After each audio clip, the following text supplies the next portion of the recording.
It's going to steam instead of getting good and brown. So we're going to do it in batches. Now, I'm just putting a little splatter guard on there because I don't really want to have grease all over me. I've already got some sliced, but I wanted to show you how to do it. Now, this is just a beautiful sirloin steak. It's about 1 inch thick. I'm going to cut it in half because I want smaller pieces. Then I've got a very sharp knife, fingers tucked, cut it into really, really thin strips. You don't want thick chunks. If you find that it's a little hard for you to slice, pop it in the freezer for about 15 minutes, and that will firm up the meat to where it makes it a tiny bit easier to cut. And a sharp knife is essential for this dish.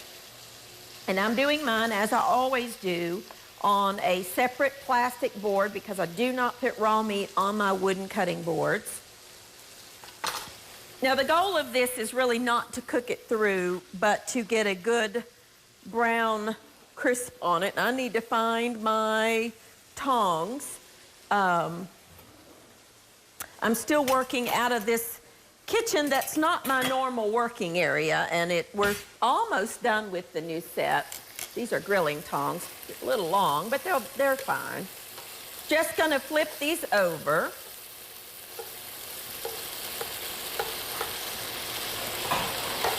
See how brown they're getting? They're getting good and golden brown. That's what you want. That browning adds a lot of flavor. This takes a little bit of time, but that's okay. It's worth it.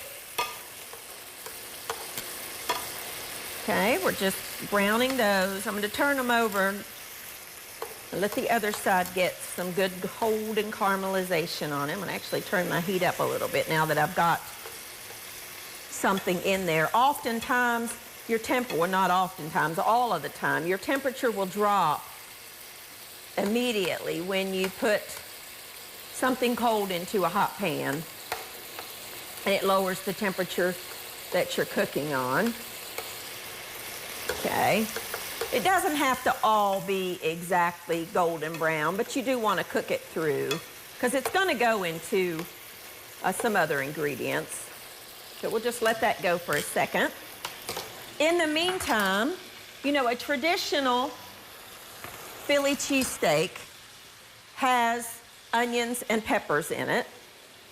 So I'm going to slice up a couple of onions. I'm using white onions. You can add whatever kind of onion that you want.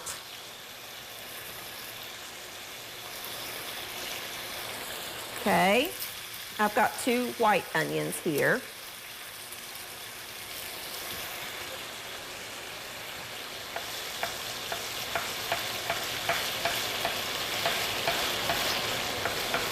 Vidalia onions are really good in Philly cheesesteak. I think Vidalia onions are good in anything. You could use yellow onions, you could use red onions, you could use whatever kind of onion that you wanted. But a traditional Philly cheesesteak has the onions and peppers. Now, instead of a high-carb bread, we are going to use peppers. I'm baking these in some green pepper.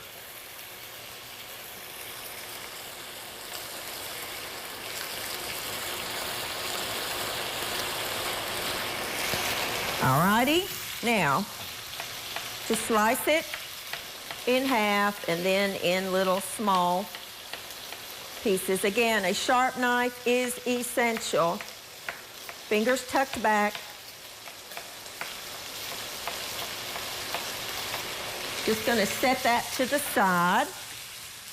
I have 1 red pepper because I love the flavor of red pepper. Now, if you don't wanna add an extra pepper, you don't have to do this, but I really like the sweetness that it adds. And it's my favorite pepper. So you use what you want. If you want to do another green pepper, you can.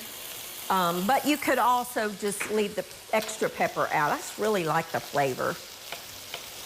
Okay?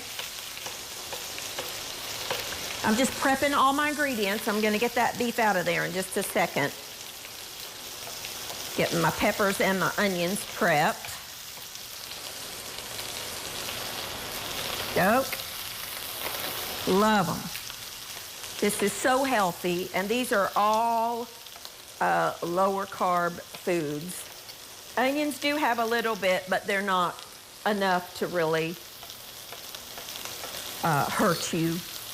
You know, you're not eating a ton of them. You're getting it mixed in with some other things. All right, now I have a bowl here that what I'm gonna do, oh yes, that looks so good. I'm actually going to take this batch out and put in the bowl, and I'm gonna put another batch in. I'm gonna do the same thing until I have all of that beef cooked. So let's get that out of the skillet. If you need to add a little more oil, you can. I really need those tongs. So let's get that. I'm gonna leave that one piece in there because I forgot to turn him over. That's okay. And all of the fond in the bottom of the pot is just simply gonna add a lot of flavor. So let's put some more in there.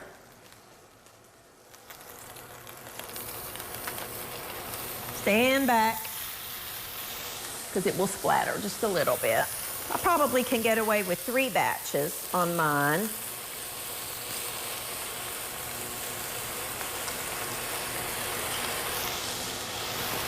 Okay, I'm just gonna let this brown. I'm gonna wash up my hands, and when we come back, I'm gonna chop up some mushrooms. I'm just gonna brown off the rest of the steak. When I come back, I'll show you how to continue this wonderfully low-carb Philly cheesesteak. I'll be back in just a minute.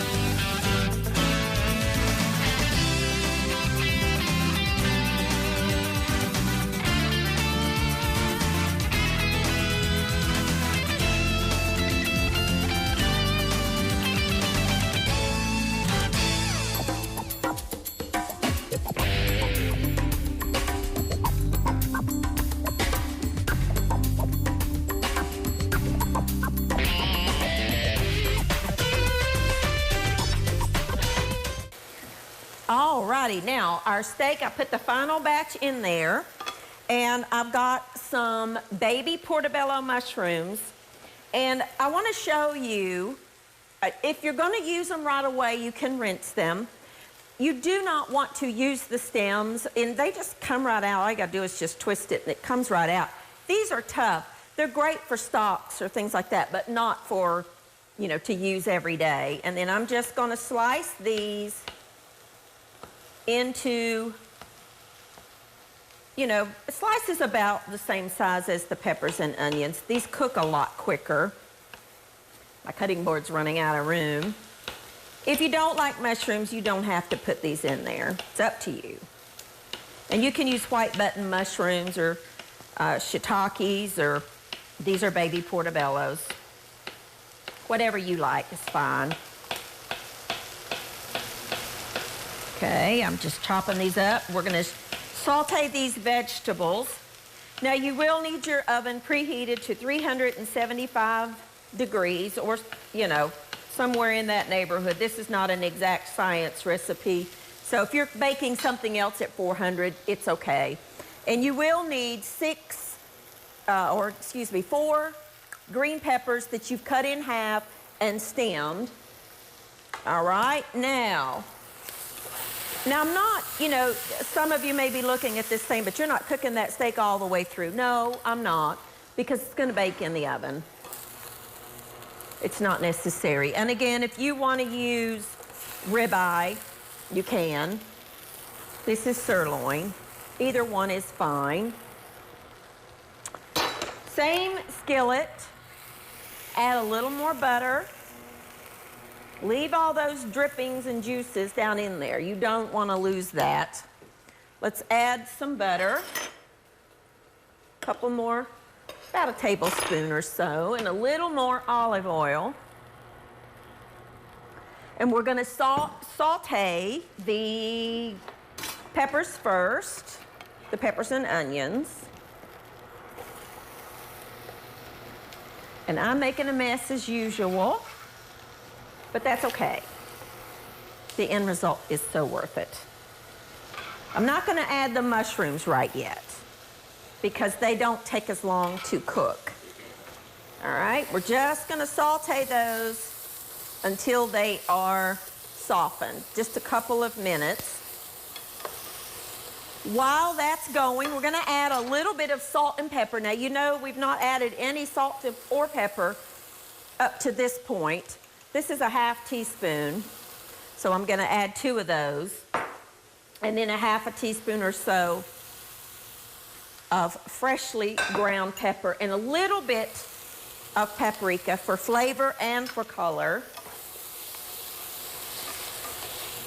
And when they start softening just a little bit, I'm gonna add the mushrooms and the steak back in there, okay? Now, for your peppers, let's move that up here so we can see what we're doing. You wanna take some sliced provolone cheese, or mozzarella is fine if that's what you have, and put some in the bottom because, you know, Philly steak and cheese has cheese in it, and a lot of it. Authentic Philly steak and cheese, they say, at the original place in Philadelphia, I've not tasted it, went by it once, but I didn't get a cheesesteak, says you gotta use the Cheese Whiz. I don't know if that's true or not true, but I'm using provolone because that's what I like in my Philly cheesesteak. You want a cheese that will melt and be nice and crumbly, and not crumbly, but melt and gooey and delicious. Just put a piece of that on the bottom. And of course, we're gonna add more. All right, now, we're gonna add our mushrooms to our pepper and onion flavoring. And I am making extra because, you know, you might have some people that don't want the green pepper base. And you can always preserve this and add it to, you know, put it in your freezer, and then you've got the mixture ready to go anytime you want it. You could serve this as it is without the pepper and just have a wonderful steak and pepper and onion filling. You know, you can do anything you want. I'm just gonna add that meat right back in there, and any accumulated juices, use my tongs. Look at that, how good that looks. And what you wanna do is let that go for just a minute to kind of soften those mushrooms. They're gonna exude a little bit of moisture. That's perfectly fine. I think I am gonna add just a touch more salt. If you wanted to add some cheese to this and melt the cheese in there, you could do that too. But we're gonna add some right on top. So we're just gonna let that go for just a minute, let that soften, and then we will put that mixture in our peppers, okay? Now, let's get started on some, let me grab something real quick right here. We're gonna make a loaded cauliflower dish to go alongside this. You could take your cauliflower, cut it into florets, and boil it in some water, or you can do what I'm doing, which I'm finding is an easier way to do my cauliflower, and that is cut it. I like to cut it in half. This knife is not quite big enough, but we'll make it work. Cut my cauliflower in half, and then take your smaller paring knife, cut out the core,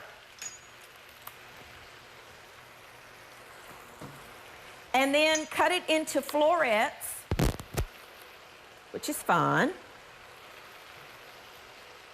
and pop it in a microwavable dish with just a couple of tablespoons of water and microwave it for about 8 minutes. It steams perfectly, and you're not cooking away the vitamins and the nutrients that are in the cauliflower. So that's what I'm gonna do. I'm just gonna put this in a bowl and pop it in the microwave for about 8 minutes. I'm gonna cover it and let it just steam. And you're retaining all of the vitamins and minerals.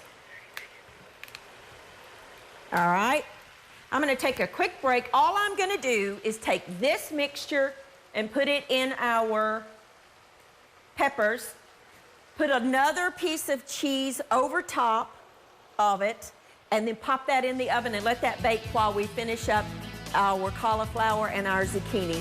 I'm gonna take a quick break, clean up my mess, and when I come back, we're gonna wrap it up. I'll be back in just a minute.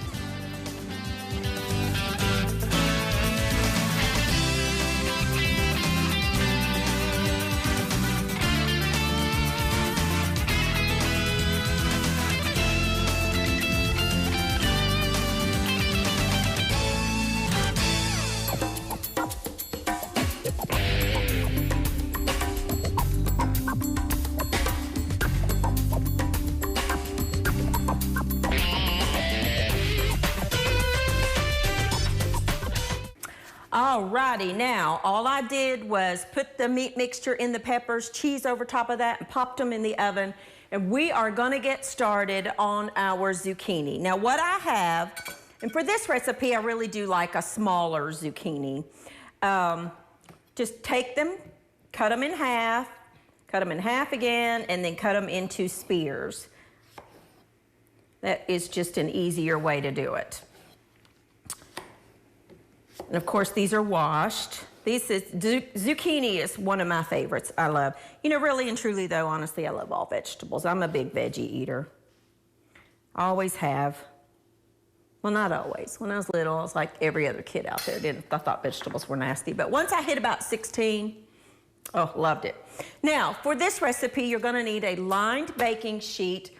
I already have some pork rinds ground in this pan mixed with some almond flour. But I want to show you, if you don't have a food processor, you can put them in a Ziploc bag and beat them like we do, you know, nuts or other things. But I'm going to use my little food processor and grind them up because it really does make them very, very fine. And you can even do this ahead of time. Do all of your bag of pork rinds and just put them in a Ziploc bag and keep them. You can do this ahead because you're gonna, you know, they really are very useful for a lot of different recipes. Okay, now let me just get rid of this. So just mix that together with a little bit of salt and pepper because I buy plain pork rinds for this. This is a ½ teaspoon measure, so you know, around a teaspoon of salt and a little bit of pepper in there. I have 2 eggs and some heavy cream. You could use half and half if you wanted to. I just prefer the heavy cream. It's actually lower in carbohydrates.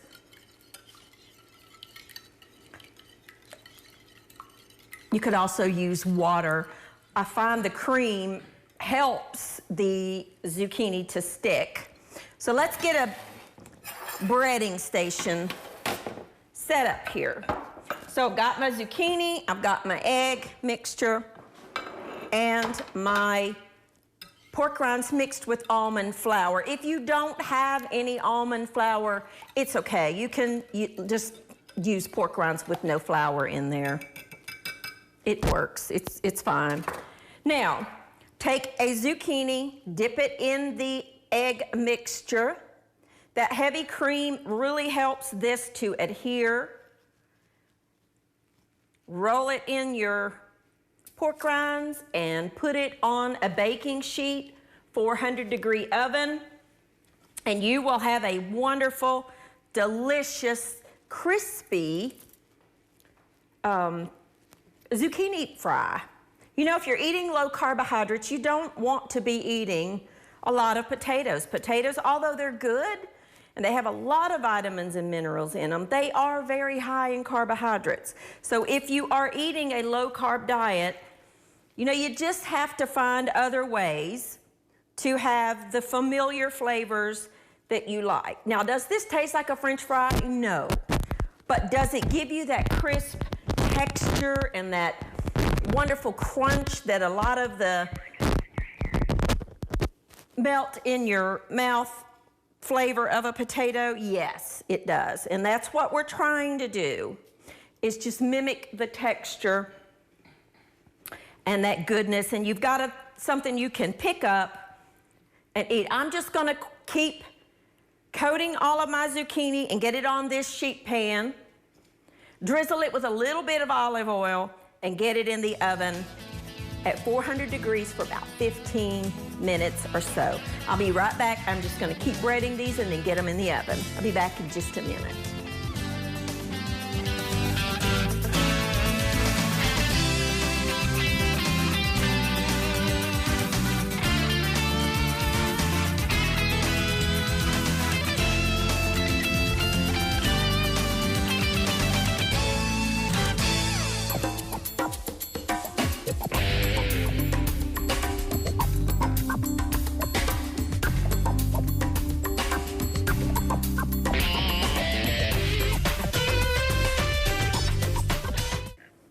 Alrighty, now our cauliflower has been steamed. Remember, we just put it in the microwave and I've drained it and just put it in a single layer on or inside a baking dish. Now, I'm gonna add a little salt to that because I did not salt the cauliflower when I put it in the microwave.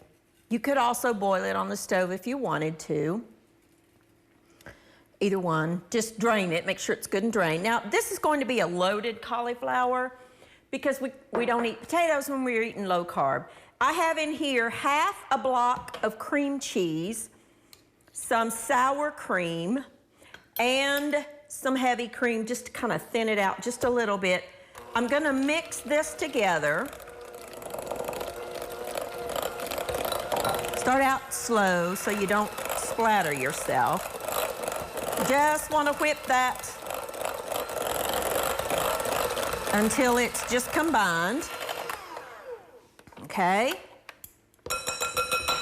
Now remember, this is a loaded cauliflower like you would do your baked potato, only we're not doing a potato. I'm going to add a little cheddar cheese and a little bit of Parmesan cheese. I have here some bacon, because everything tastes better with bacon. You could use turkey bacon if you wanted to. You could leave it out if you wanted to. Up to you. Think what you like on your baked stuffed potatoes. And that's what we're gonna put over top of this cauliflower.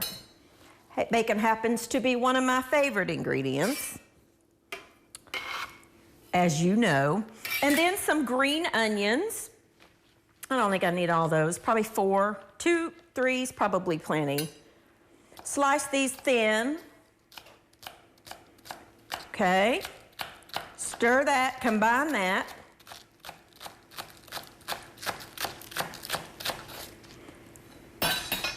Add it to the mixture. Stir that to combine. Oh. You could dot it with some butter if you wanted to. I don't think you need it. I think you've got enough of the richness in the potato mixture. And then just kind of spread this out over top of your cauliflower. And then you're gonna pop it in the oven for about 15 minutes until that all melts together, coats that cauliflower.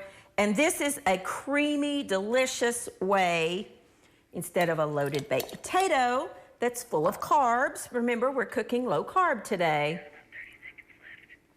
We're gonna pop this in the oven, and when I come back, we are gonna have all of our food ready. I'll be back in just a second.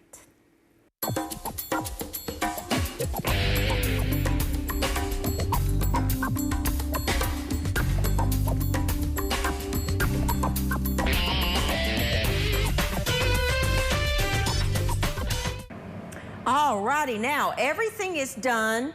Here's our wonderful loaded cauliflower that, ooh, so good. We're gonna top it with a little bit of extra bacon because I had it. And a little bit of green onion. Oh, so good. Here are our delicious Philly cheesesteak stuffed peppers that are very low carb and so good. They just, all the flavors, none of the carbs. And then we've got our wonderful zucchini fries that we coated with not panko, but the crushed pork rinds and almond flour, popped them in the oven. Some easy low-carb recipes for you to try. Thank you for joining with me, and I will see you next time on Everyday Manna.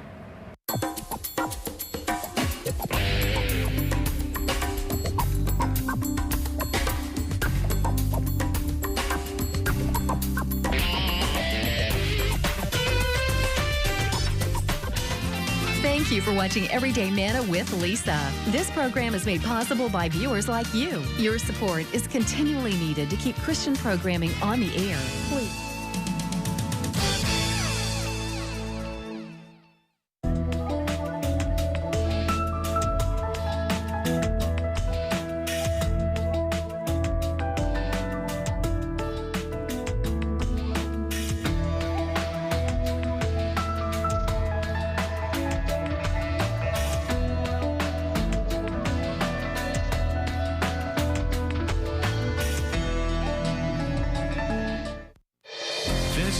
Living Faith Television, your local Christian TV network serving Middlesboro, Harlan, Hazard, Somerset, Monticello, London, Corbin, Pikeville, Cumberland, connecting